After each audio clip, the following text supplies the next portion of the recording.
ماشاءاللہ، اللہ پاک آپ کی توفیقات میں اضافہ فرمائے۔ اب میں انتہائی احترام کے ساتھ جس شخصیت کو دعوت دینے جا رہا ہوں، آپ کے بارے میں ایک مجتہد کے وہ سنہری الفاظ جو آپ کے بڑے بھائی سے کہے تھے کہ آپ ان کا احترام کیا کریں، یقیناً وہ شخصیت ہمارے سامنے موجود ہے، جناب مولانا احمد نقوی صاحب، اور آپ کی آمد پر عرض کیا ہے کہ خدا کا قدرداں ہے اور نگہباں مصطفیٰ کا ہے۔ خدا کا قدرداں ہے اور نگہباں مصطفیٰ کا ہے، سمجھیے سارے کا سارا ہی امرا مصطفیٰ کا ہے۔ سمجھیے سارے کا سارا ہی امرا مصطفیٰ کا ہے، اسے اسلام کا صحرا نہ پہنایا مسلمان نے۔ ہمارے سنی بھائی بھی موجود ہیں اور ہم پر ایک اعتراض کیا جاتا ہے۔ اعتراض یہ ہے کہ ہم صحابہ کو نعوذ باللہ نہیں مانتے۔ ہم تو صحابہ کو مانتے ہیں، ایمان حقیقت میں ہے اقلیم صحابہ، کافر ہیں جو کرتے نہیں تعظیم صحابہ۔ لیکن آپ کو معلوم ہونا چاہیے کہ صحابی ہے کون۔ لازم ہے کہ اصحاب کی ندرت کو بھی سمجھو، اسلام کی تفہیم ہے تفہیم صحابہ۔ ہم تو صحابہ کو مانتے ہیں سرکار، لیکن آپ صحابہ کو نہیں مانتے۔ کیسے نہیں مانتے؟ کیا حضرت ابو طالب علیہ السلام اگر آپ کہیں کہ وہ اسلام لائے تھے تو کیا آپ ان کو صحابی نہیں مانیں گے؟ اسے اسلام کا صحرا نہ پہنایا مسلمان نے، یہ کافی ہے۔ ابو طالب نکاح خواہ مصطفیٰ کا ہے۔ ابو طالب نے ساری زندگی ہی نعت گوئی کی۔ ابو طالب نے ساری زندگی ہی نعت گوئی کی۔ یہ کس طرح کا کافر ہے؟ سناخہ مصطفیٰ کا ہے۔ انتہائی احترام کے ساتھ جناب قبلہ سید احمد نقوی صاحب، آپ کی آمد پر بآواز بلند صلوات۔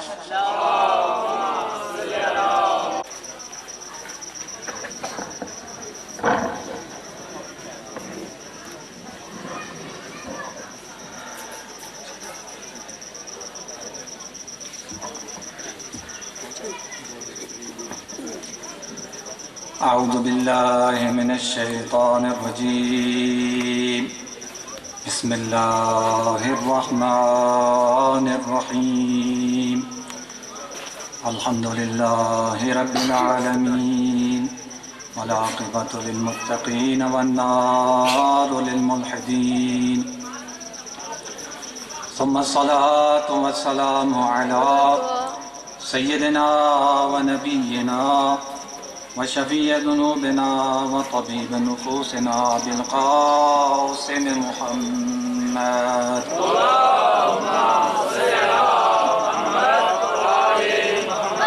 وعلى آله الطيبين الطاهرين المعصومين المظلومين، سيما بقية الله في الأرضين، روحي وأرواح العالمين لتراب مقدمه الفداء، وعلى جده مولى الكونين أبي عبد الله الحسين، ورحمة الله وبركاته على شيعتهم ومحبيهم ومتبعيهم، ولعنة الله على أعدائهم وغاصبي حقوقهم ومنكري فضائلهم. أما بعد، فقد قال رسول الله صلى الله عليه وآله: إذا أراد الله بعبد خيرا قذف في قلبه حب الحسين وحب زيارته، وإذا أراد بعبد شرا قذف فی قلبہ بغض الحسین و بغض زیارت. صلوات پڑھیں سب مل کر.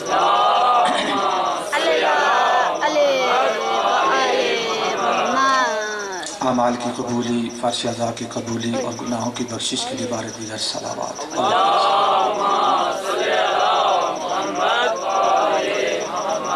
جملہ مرحومین، آپ حاضرین کے مرحومین، شہدائے اسلام، شہدائے مکتب تشیع، جن مرحومین کے لیے فرش ادا بچھائی گئی، اور بالخصوص وہ بزرگ جن کے سائے میں ہم یہاں بیٹھے ہیں، ان سب کی بلندی درجات کے لیے بار دیگر صلوات.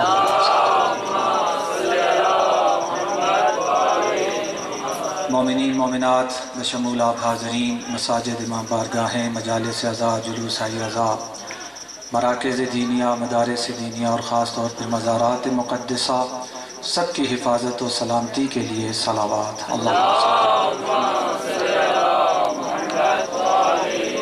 بارہویں آقا وارث اعضاء کے جلد از جلد ظہور کے لیے صلوات.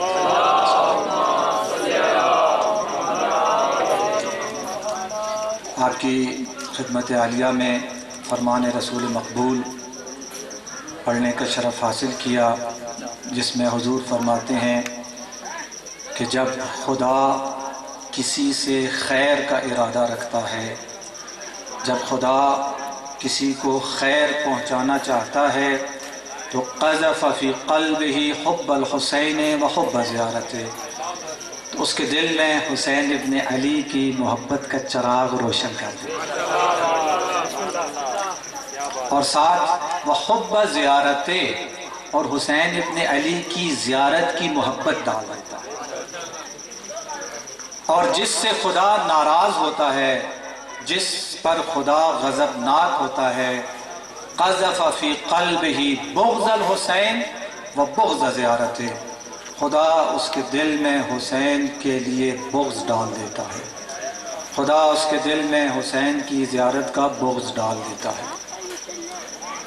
حسین ابن علی اس کائنات کی شاید کہہ سکتے ہیں ایک عجیب و غریب ذات ہے، اور بے مثال اور بے نظیر ذات ہے. ان لقتل الحسین حرارۃ فی قلوب المؤمنین لا تبرد ابدا. یہ بھی فرمان رسول مقبول، حدیث پیغمبر سنا رہا ہوں آپ کو، کہ میرے بیٹے حسین کی شہادت کا یہ غم جو ہے یہ مومنین کے دلوں میں عجین ہو چکا ہے. لا تبرد ابدا، کہ یہ غم حسین ابن علی مومنین کے دلوں سے ابداً کبھی نہیں نکلے گا. بعض اوقات کہتے ہیں الی یوم القیامہ، قیامت کے دن تک. قیامت کے دن کی بات نہیں ہے، لا تبرد ابدا یعنی ابدی ہے. یہ کبھی غم حسین مومنین کے دلوں سے جدا ہونے والا، وہ دنیا سے جدا ہو جائے گا، وہ قبر کی اس تاریک منزل میں چلا جائے گا، لیکن غم حسین اس کے دل سے کبھی جانے والا نہیں. یہ بالکل اس حدیث کے ضمن میں مجھے یاد آ گیا، موضوع میں نہیں تھا. سچا واقعہ عرض کر رہا ہوں. میرے اپنے نانا کے بھائی تھے، نانا وہ انگریز دور میں پولیس میں تھے. پشاور کا وہ واقعہ سناتے ہیں کہ وہاں تھانے میں ایک کیس آیا عدالت کی طرف سے کہ ایک قبر کھولنی ہے، نبش قبر کرنے، قبر کھودنی ہے. کیس کیا تھا؟ ایک جوان تھا جس کا تعلق اہل سنت برادران سے تھا، لیکن اپنے کچھ اس کے دوست احباب شیعہ تھے یا کس طرح سے، بہرحال وہ مجلس اعضاء میں جایا کرتا تھا، وہ ماتمداری کیا کرتا تھا، ماتم کرتا تھا. گھر والوں نے بڑی سختی کی، بہت روکا، آخر اسے مثلا بند کر دیا. محرم اذان کے مہینوں میں اسے قید کر دیتے تھے. پھر بھی وہ جب بھی اسے موقع ملتا وہ مجلس میں چلا جاتا، ماتم کرتا، گریہ کرتا. بہرحال اسی طرح اس کو اس جوانی میں ہی موت آ گئی، تدفین ہو گئی اس کی، اس کو دفن کر دیا گیا. دفن ہونے کے بعد لوگ جو قبرستان آتے تھے، جاتے تھے، گزرتے تھے، اس کی قبر میں سے کسی کو مارنے کی آوازیں آتی تھیں، پیٹنے کی آوازیں آتی تھیں. تو لوگوں نے کہنا شروع کر دیا پٹنا یا ماتم کرنا یا. یہ باتیں جب اس کی ماں کے کانوں تک پہنچی تو ماں بہرحال ماں ہوتی ہے، تعلق اس کا بھی فقہ یعنی اہل سنت سے تھا، لیکن اس کو یہ چیز ناگوار گزری کہ اس دنیا میں یہ باتیں ہوں کہ میرے بیٹے کو قبر میں عذاب ہو رہا ہے. اس نے یہ انگریز دور کی بات بتا رہا ہوں، پاکستان بننے سے پہلے کی بات، اس نے یہ کیس دائر کیا کہ میرے بیٹے کی قبر کو کھودا جائے تاکہ وہ حقیقت حال پتہ چلے کہ کیا ہو رہا ہے قبر کے اندر۔ یہ میرے نانا جو میں آپ کو بتا رہا ہوں، یہ خود کہتے ہیں ہم خود اس نبش قبر میں موجود تھے، میں خود موجود تھا۔ پولیس اس لیے کہ کوئی مسئلہ ہوتا ہے نا، کوئی مسئلہ نہ ہو تو پولیس بھی تھے، کہتے ہیں میں خود موجود تھا اور واقعاً ہم نے سنا اس کی قبر سے یعنی مارنے کی آوازیں آ رہی تھیں۔ ہم نے کھودنا شروع کیا، جب مٹی ہٹا کے وہ جو پڑیاں ہوتی ہیں، پتھر کی سلیں ہوتی ہیں، وہ جب ہٹانے کی باری آئی تو آواز ختم ہو گئی۔ کہتی جب وہ سلیں ہٹائی گئیں تو ہم نے دیکھا کہ وہ میت سیدھا لیٹا ہوا تھا، ایک ہاتھ اس کا ایسے تھا، ایک نیچے تھا، یعنی صاف اس کے انداز سے پتہ چل رہا تھا کہ وہ قبر کے اندر بھی یا حسین ان لقتل الحسین حرارتا فی قلوب المؤمنین لا تبرد ابدا۔ میں نے عرض کیا نا کہ غم حسین ابن علی ایک ایسا چراغ ہے، ایک ایسی نعمت ہے کہ حضور فرماتے ہیں، نبی پاک فرماتے ہیں کہ یہ مومنین کے دلوں سے کبھی نکلنے والا، مومن اس دنیا سے نکل جاتا ہے لیکن یہ غم اس کے دل سے، اور اس کے میں نے آپ کو شاہد اور مثال بھی پیش کر دی کہ وہ قبر میں چلا گیا ہے، قبر میں چلا گیا ہے، اس دنیا سے چلا گیا ہے، لیکن قبر میں بھی عزاداری سید الشہداء کو جاری رکھا ہے۔ چونکہ دنیا میں اس پہ عزاداری کے اوپر پابندی لگتی تھی تو قبر میں تو کوئی پابندی لگانے والا نہیں ہے۔ تو حسین ابن علی میں عرض کر رہا تھا ایک ایسی ذات ہے کہ انسان واقعاً اس ذات کے جتنا قریب ہوتا ہے اتنا ڈوبتا چلا جاتا ہے۔ ہماری سند کے اعتبار سے ویسے تو ہماری معروف کتابیں کتب اربع، اصول کافی اور من لا یعذر الفقیہ الاستبصار تہذیب، یہ حدیث کی اور اس کی کتابیں معروف ہیں ہماری کتب اربع، جیسے ہمارے برادران اہل سنت کی سیاہ ستہ ہے، ایسے اصول اربع ہماری یہ مشہور ہیں۔ لیکن سند کے اعتبار سے سب سے معتبر کتاب جس کو مانا جاتا ہے وہ کامل الزیارات ہے، ابن بابویہ قمی رضوان اللہ علیہ کی، جو زمانہ غیبت صغرا میں لکھی گئی کتاب ہے۔ کامل الزیارات سب سے معتبر سند کے اعتبار سے اصول کافی اور من لا یعذر الفقیہ الاستبصار، یعنی کتب اربع سے بھی زیادہ معتبر کتاب جو وہ کامل الزیارات ہے۔ کامل الزیارات یعنی وہ کتاب، اس کتاب میں 14 معصومین علیہ السلام کی زیارات کا اور ان کی فضیلت کا ذکر ہے، سارے معصومین کی زیارات اس کی فضیلت کا۔ تقریباً میرے خیال میں کوئی 300 سے 400 کے درمیان اس کے صفحے ہیں، اور 300 سے 400 صفحوں میں سے 100 صفحہ 13 معصومین کی زیارات کے بارے میں ہے، اور باقی جو 200 صفحے ہیں وہ صرف حسین ابن علی کی زیارت کے بارے میں۔ اور وہاں پہ جب آدمی وہ زیارات کی روایات پڑھتا ہے تو حیران رہ جاتا ہے۔ میرے اور آپ کے چھٹے امام فرماتے ہیں حق علی المؤمن ان یاتیہ فی السنۃ، حق علی الغنی ان یاتیہ فی السنۃ مرتين، وحق علی الفقیر ان یاتیہ فی السنۃ مرۃ۔ ہر حسین ابن علی کے چاہنے والے پر اگر وہ صاحب ثروت ہے تو سال میں 2 بار کربلا آنا واجب ہے، اور اگر وہ فقیر ہے، غریب ہے، تو سال میں 1 بار آنا واجب ہے۔ ہمارے سابقہ فقہا بعض کا فتویٰ تھا کہ زندگی میں 1 بار حسین ابن علی کی زیارت واجب ہے، 1 بار زندگی میں مومن کے لیے کربلا جانا واجب ہے۔ البتہ آج کل کے فقہا کسی کا یہ فتویٰ نہیں ہے، لیکن بہت زیادہ تاکید زیارت کے حوالے سے، عزاداری کے حوالے سے، چونکہ محرم کا مہینہ قریب ہے۔ تو حسین ابن علی کی ایسی ذات ہے کہ جس طرح چھٹے امام سے منقول روایت ہے کلنا سفن النجات، اس حدیث مبارک کو سامنے رکھتے ہوئے کہ مثل اہل بیتی کمثل سفینۃ نوح، میرے اہل بیت کی مثال نوح کی کشتی کی مانند ہے، سفینہ نوح کی مانند ہے، من رکبہا نجا، جو اس میں سوار ہو گیا وہ نجات پا گیا۔ اس حدیث کے ضمن میں چھٹے امام سے روایت منقول ہے کہ کلنا سفن النجات، ہم سب یعنی ہم سب اہل بیت سب کی سب نجات کی کشتیاں ہیں، سفن سفینہ کی جمع ہے، ہم سب کشتیاں ہیں نجات کی، وَلَكِنَّ سَفِينَةَ جَدِّيَ الْحُسَيْنِ أَوْسَعُ وَأَقْرَبُ، اسرع، اوسع و اسرع، لیکن ہمارے جد حسین ابن علی کی جو کشتی نجات ہے وہ یہ چونکہ امام سے منقول ہے، میں عرض کر رہا ہوں، ورنہ میری یہ جرت نہیں ہے میں یہ کہہ سکوں۔ کہتے ہیں میں ہمارے جد حسین ابن علی کی جو کشتی ہے وہ کشتی اوسع بھی ہے اور اسرع بھی ہے۔ اوسع یعنی اس میں وسعت زیادہ ہے، اس میں زیادہ سواریوں کی جگہ ہے۔ کشتی مرکب ہوتا ہے نا، سواری ہوتی ہے، اس میں سوار کی ہوتے ہیں، چھوٹی کشتی ہوتی ہے، بڑی کشتی ہوتی ہے، مختلف سائز ہوتے ہیں. تو جو ہمارے جد حسین ابن علی کی کشتی ہے وہ اوسع ہے، وسیع ہے، اس میں سواریوں کی گنجائش زیادہ ہے. اور عام طور پہ ہوتا ہے جس میں سواریوں کی گنجائش زیادہ ہوتی ہے، جب زیادہ وزن پڑتا ہے تو رفتار آہستہ ہو جاتی ہے نا. تو امام فرماتے ہیں نا، اوسع بھی ہے اور اسرع بھی ہے. اسرع یعنی سرعت، رفتار بھی تیز ہے اور گنجائش بھی زیادہ ہے. یعنی دوسرے لفظ میں جتنے لوگ حسین ابن علی کے ذریعے سے نجات پائیں گے اتنے لوگ کسی اور معصوم کے ذریعے نجات. اور ہمارا عملی مشاہدہ ہمارے سامنے ہے. یہ عام حدیث پڑھی جاتی ہے، کہا جاتا ہے حضور کا فرمان ہے، حالانکہ یہ حدیث حضور کا فرمان نہیں ہے، یہ حدیث قدسی ہے. حدیث قدسی کیا ہوتی ہے؟ یعنی خدا کا کلام جو قرآن کی صورت میں اگر ہو تو وہ تو قرآن ہے اور آیات ہیں، لیکن قرآن کی صورت میں اگر نہیں ہے اور خدا کا کلام ہے، حضرت جبرائیل لے کر آئے، حضور کو کہا، حضور نے پھر بتایا، تو اسے حدیث قدسی کہا جاتا ہے، خدا کا کلام. عام طور پہ یہ کہا جاتا ہے کہ یہ حضور کا فرمان ہے، حالانکہ یہ حضور کا فرمان نہیں ہے. ان الحسین مصباح الہدی و سفینۃ النجات، یہ حضور کا فرمان حدیث نہیں ہے، یہ حدیث قدسی ہے. حضور فرماتے ہیں لما عرج بی الی السماء، جب مجھے معراج میں آسمانوں کی طرف لے جایا گیا، اور جب میں ان پہلے سے دوسرے، دوسرے سے تیسرے ان آسمانوں سے گزرتا ہوا، جب 7ویں آسمان پر عرش الہی کے پاس پہنچا تو میں نے عرش الہی کے پائے پر لکھا ہوا دیکھا. عرش الہی کے پائے کے اوپر لکھا ہوا تھا. کیا لکھا ہوا تھا؟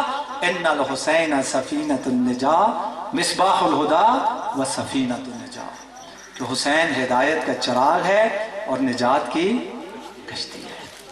عزیزو، سارا سال حسین ہدایت بانٹتے ہیں اور نجات بانٹتے ہیں، لیکن محرم و سفر میں ہدایت اور نجات بانٹنے کا سلسلہ اپنے عروج پر ہوتا ہے. آج آپ کی خدمت میں گفتگو اس لیے کر رہا ہوں کہ یہ ہدایت اور نجات بانٹنے کا مہینہ آ رہا ہے. اس مہینے میں ہم نے ہدایت بھی لینی ہے اور نجات بھی لینی ہے. نجات اور ہدایت میں کیا فرق ہے؟ سفینۃ النجات اور مصباح الہدی، ہدایت کا چراغ اور نجات کی کشتی، یہ دو لفظ کہنے کی کیا ضرورت پیش آئی؟ کہا انسان کو دنیا میں، انسان کو اپنی ذات کے لیے دو چیزوں کی سب سے زیادہ ضرورت ہوتی ہے. ایک اس کی یہ دنیا کی زندگی ہے، ایک اس کی اس دنیا کی زندگی ہے. اس دنیا کی زندگی کے بہت سارے لوازمات ہیں، اس دنیا میں زندگی گزارنے کی بہت ساری چیزوں کی ضرورت ہے، لیکن جو سب سے بنیادی چیز ہے وہ کیا ہے؟ وہ ہدایت ہے. ساری دنیا کی نعمتیں، ساری دنیا کی سہولتیں، ساری دنیا کی آسائشیں، وہ سب ایک طرف، اور ہدایت کی نعمت ایک طرف. جس کے پاس سب کچھ ہو لیکن ہدایت نہ ہو، اس کے پاس کچھ بھی نہیں. اسی امام حسین کی دعا ہے، دعا رفع 9 ذی الحج کو جو پڑھی جاتی ہے. امام فرماتے ہیں خدایا جس نے تجھے پا لیا اس نے کیا کھویا، اور جس نے تجھے کھو دیا اس نے کیا پایا. یعنی اگر کسی کو ساری کائنات بھی مل جائے اور اسے اس کا رب نہ ملے تو اسے کچھ نہیں ملا، اور جس کو رب مل جائے، ساری کائنات بھی اس سے چھن جائے تو اس کا کوئی نقصان نہیں. تو ہدایت اس چیز کا نام ہے، خدا تک پہنچنا. انا للہ و انا الیہ راجعون، ہم اس کی طرف سے آئے ہیں، اسی کی طرف پلٹ کے جانا ہے. تو اس دنیا کی سب سے بڑی ضرورت انسان کی کیا ہے؟ ہدایت. انا ہدیناہ السبیل اما شاکرا و اما کفورا. انسان اس دنیا میں ہدایت کے راستے پہ چلنے آیا ہے. ہدایت اسی لیے تو خدا نے دن میں 24 گھنٹوں میں 10 بار یہ واجب قرار دیا، کہو اہدنا الصراط المستقیم. سورہ فاتحہ ہر نماز میں پہلی رکعت دوسری رکعت میں واجب، اس کے لا صلاۃ الا بفاتحۃ الکتاب، یعنی فاتحہ کے بغیر نماز نہیں ہے. تو ہر فاتحہ میں ہم کہتے ہیں اہدنا الصراط المستقیم، یعنی دن میں 24 گھنٹوں میں 10 بار انسان نے کہنا خدایا مجھے صراط مستقیم کی ہدایت عطا فرما. ہدایت اتنی ضروری چیز، اور حضور نے فرمایا کہ ہدایت کس کے پاس ہے؟ حسین ابن علی کے پاس. آخرت میں ہمیں، اس دنیا میں ہمیں کس چیز کی ضرورت ہے؟ اس دنیا میں ہمیں نجات کی ضرورت ہے. اگر نجات نہ ملی تو انسان ناکام ہو گیا. کتنا کریم ہے ہمارا مولا، کتنا کریم ہے رسول، جس نے ہمیں ایک ایسا دروازہ بتایا جہاں سے دنیا بھی ملتی ہے اور آخرت بھی ملتی ہے. ہدایت چاہیے حسین ابن علی کے در پہ آ جاؤ، آخرت میں نجات چاہیے حسین ابن علی کے در پہ آ جاؤ. صلوات پڑھیں سب مل کر.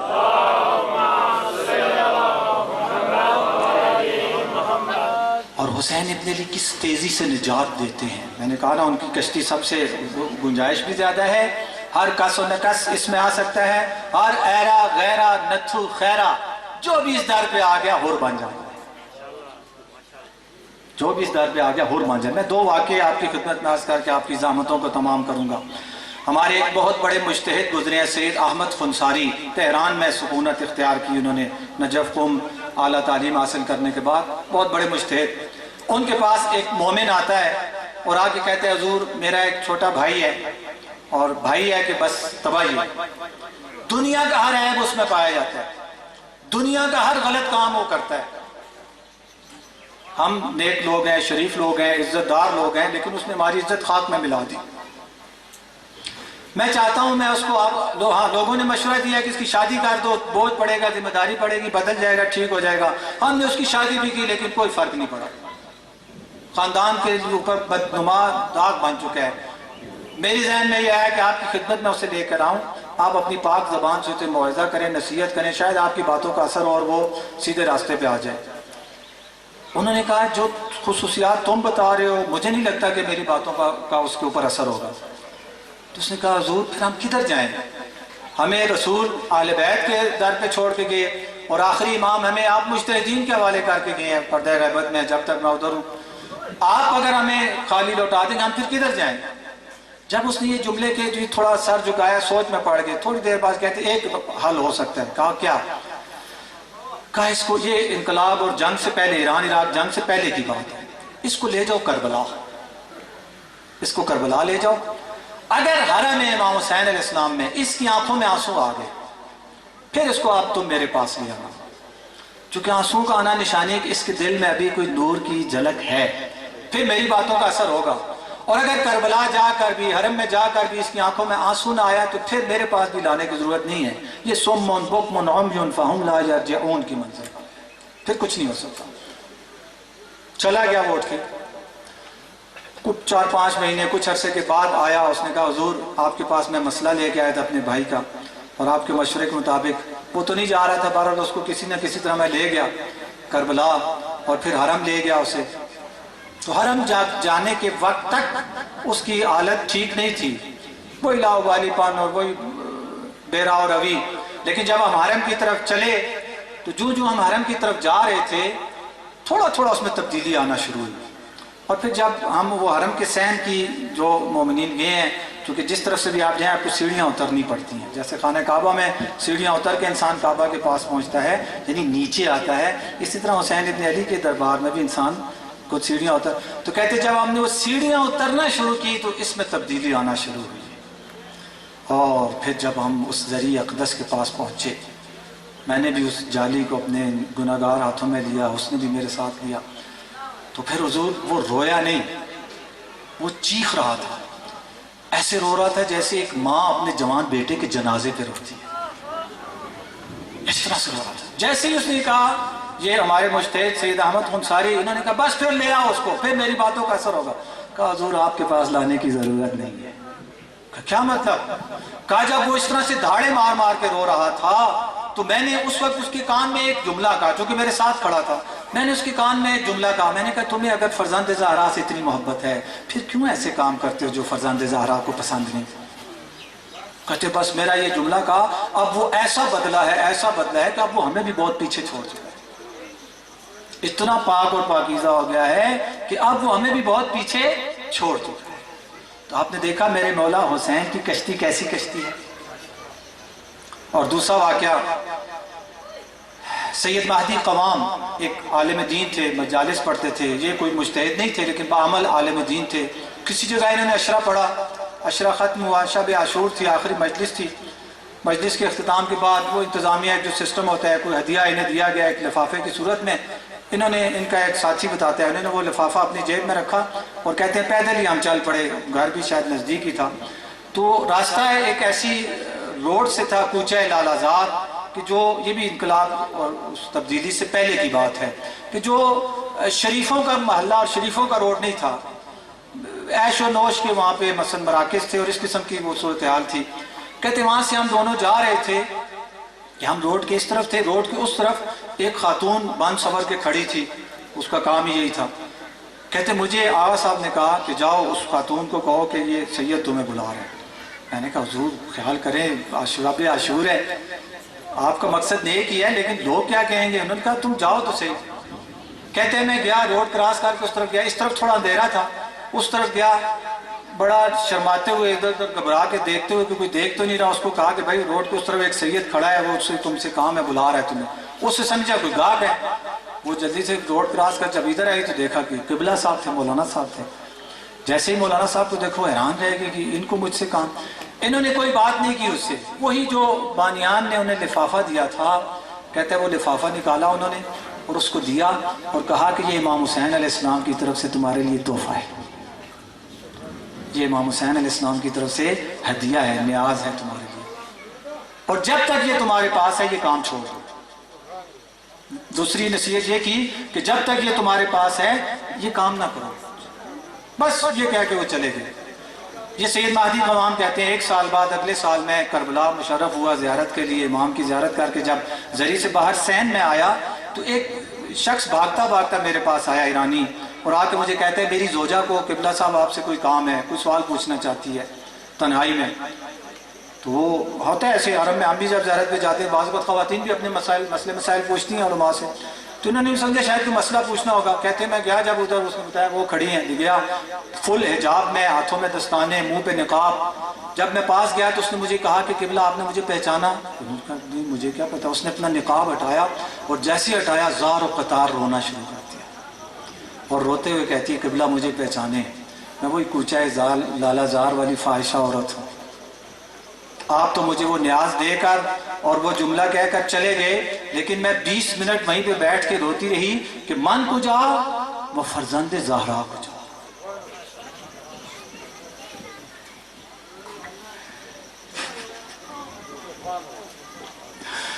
میں کہاں اور فرزند زہرا کہاں؟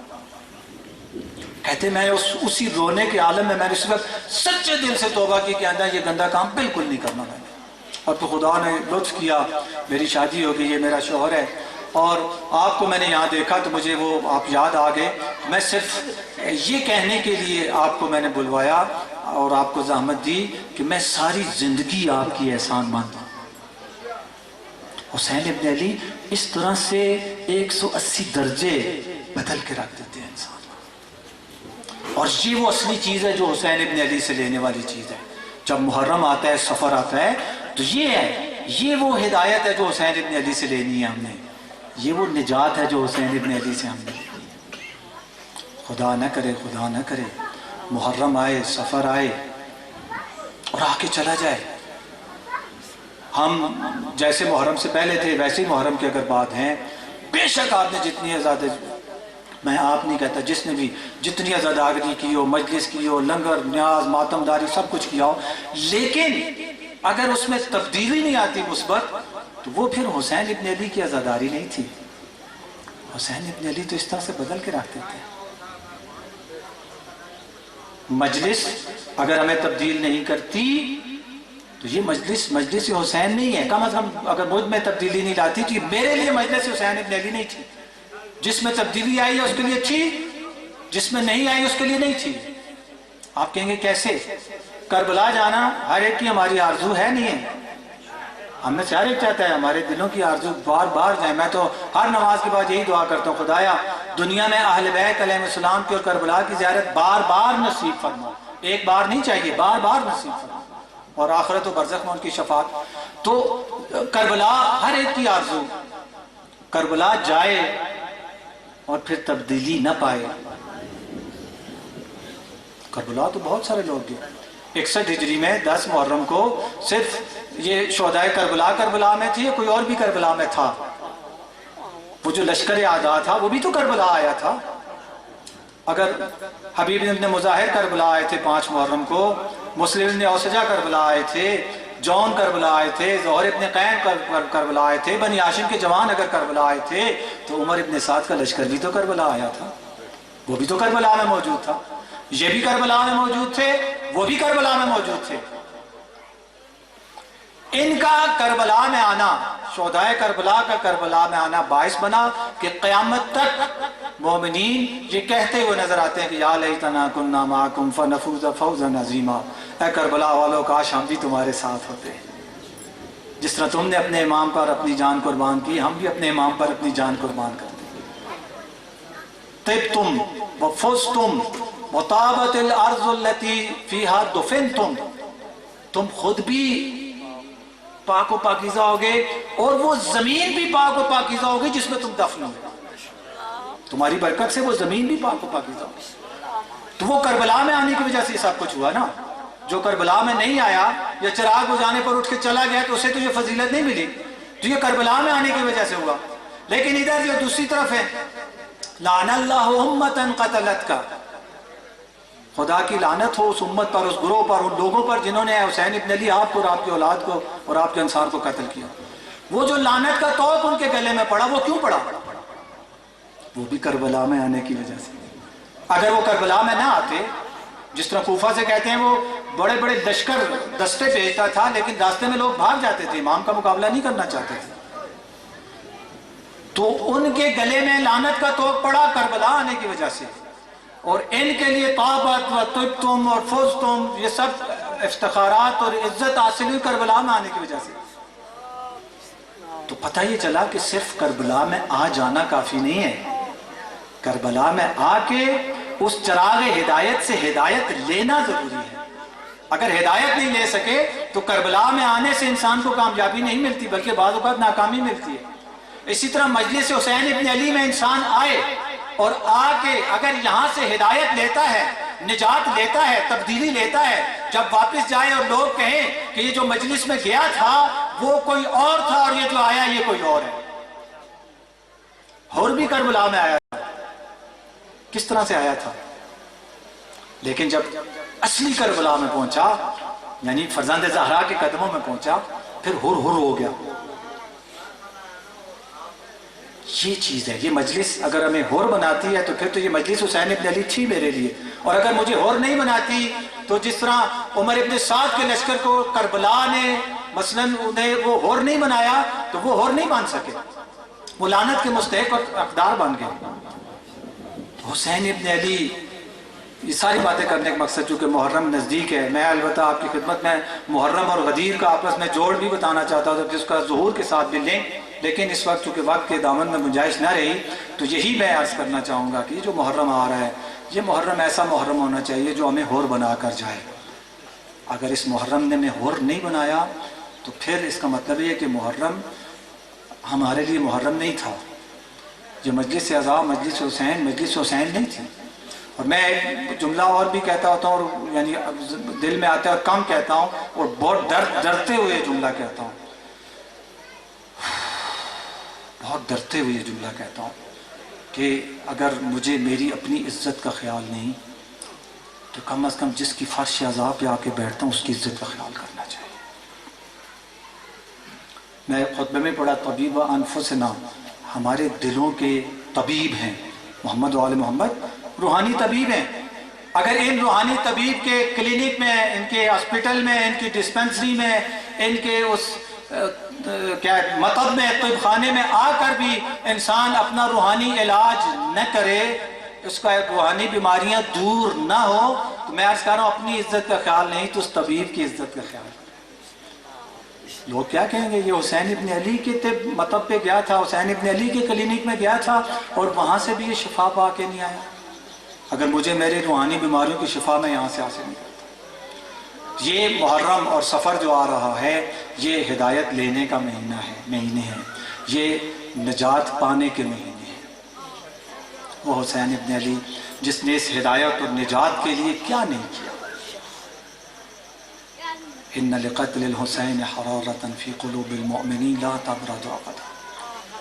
میرے آپ کے آٹھویں امام رضا علیہ السلام فرماتے ہیں جب محرم کا چاند نکلتا تھا تو میرے بابا کا چہرہ اتر جاتا تھا، پھر میرے بابا کے چہرے پہ کوئی مسکراہٹ نہیں دیکھتا تھا، اور جو 10 محرم کی طرف ایام بڑھتے جاتے میرے بابا کے حزن میں اضافہ ہوتا جاتا، یہاں تک کہ جب پھر عاشور کا دن ہوتا تھا تو پھر میرے بابا کی آنکھیں برسات کے بادلوں کی طرح برستی تھی۔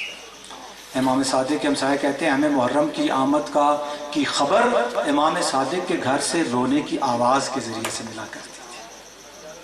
حسین ابن علی جو دنیا کو اور 61 ہجری میں کربلا میں آنے والے اور کوفے والوں کو نجات اور ہدایت دینے آئے تھے، انہوں نے ان سے ہدایت اور نجات لینے کے بجائے ان کے اوپر ظلم و ستم کے پہاڑ ڈال دیا۔ میرے عزیز نے مجھ سے پہلے امام کی شہادت پڑھی، میں اسی سلسلے کو آگے بڑھاؤں گا۔ بڑا سخت دن تھا عاشور کا، اور جو یہ دن ڈھلتا گیا عاشور کی سختی بڑھتی چلی گئی۔ آپ اپنے دلوں کو لے چلیں کربلا، اس وقت جب اہل حرم کے خیموں پہ آواز ہے، یا زینب یا ام کلثوم یا سکینۃ یا رقیہ یا فضہ علیکن من الصلاۃ، اے بہن زینب ام کلثوم بھائی حسین کا آخری سلام۔ ذرا تصور کریں اس وقت ان بیویوں اور بچوں کے دلوں پہ کیا گزری ہوگی، جو اب کوئی اپنے خامن کا غم منا رہی ہے، کوئی اپنے بیٹے کا غم منا رہی ہے، کوئی اپنے بھائی، یقیناً ان کو اپنے بھائی، اپنے خامد، اپنے بیٹے سب بھول گئے، جو کہ قیام کا آخری سہارا اس سفر کے لیے آیا جس سفر پہ سب چلے گئے۔ عزیزو، ایتینی صوب نتیق، آواز دی، یا زینب یا اختہ ایتینی بے صوب نتیق، وہ پرانا کرتا لاؤ۔ پرانا کرتا لا گیا، زیب تن کیا، ذوالجناب سوار ہونے کا وقت آیا۔ مقتل کہتے نظر یمیناً و شمالا، حسین نے پہلے دائیں دیکھا پھر بائیں دیکھا۔ جب بہن زینب نے یہ منظر دیکھا تو آواز دی، اے بھیا حسین کیوں گھبراتے ہو؟ اگر عباس نہیں تو عباس کی بہن موجود ہے، اگر اکبر اور قاسم نہیں تو ان کی پھپھی زینب موجود ہے۔ بہن نے اپنے بھائی کو سوار کرایا۔ یہ یا ابطال الصفا و فرسان الحجا کا نوحہ ظاہر امام نے اسی وقت پڑھا کہ اے میرے گھوڑے سوارو، اے میرے شیرو تم کہاں ہو؟ مالی انادیکم فلا یجیبونی، تمہیں کیا ہو گیا ہے؟ حسین تمہیں پکارتا ہے اور تم جواب نہیں دیتے۔ انا قتیل الابرات کا نوحہ پڑھتے ہوئے حسین میدان جنگ میں گئے۔ یہ بیویاں، یہ بچیاں اور بچے منتظر ہیں۔ مقتل کہتے ہیں امام تھوڑی تھوڑی دیر کے بعد خیام کی طرف آتے تھے اور ان بچیوں کو ڈھارس دیتے تھے، پھر چلے جاتے تھے۔ جب بھی گھوڑے کی آواز آتی بیویاں سمجھتی امام آ گئے، امام آ کے ڈھارس دیتے۔ اب جو ایک کافی دیر گزر گئی گھوڑے کے ٹاپوں کی آواز نہ آئی۔ جب کافی دیر گزرنے کے بعد ایک بار جو ذوالجناح کے ٹاپوں کی آواز آئی تو مقتل کہتا ہے خیمے کا پردہ اٹھا، حسین کی معصوم سکینہ نظر آئی۔ جب اپنے بابا کے گھوڑے کو دیکھا تو کیا منظر نظر آیا؟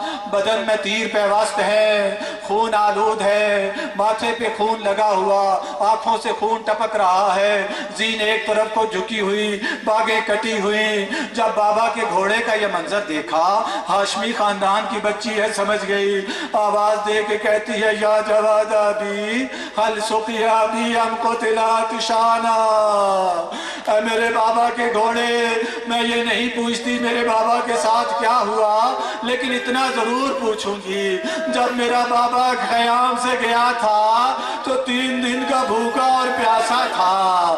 اے میرے بابا کے گھوڑے ذرا اتنا تو بتا، جب ظالموں نے میرے بابا کا سر قلم کیا تو سر قلم کرنے سے پہلے پانی دیا یا میرے اسنر کی طرح پیاسا؟ الا لعنت اللہ علی القوم الظالمین سیعلم الذین ظلموا ای منقلب ینقلبون۔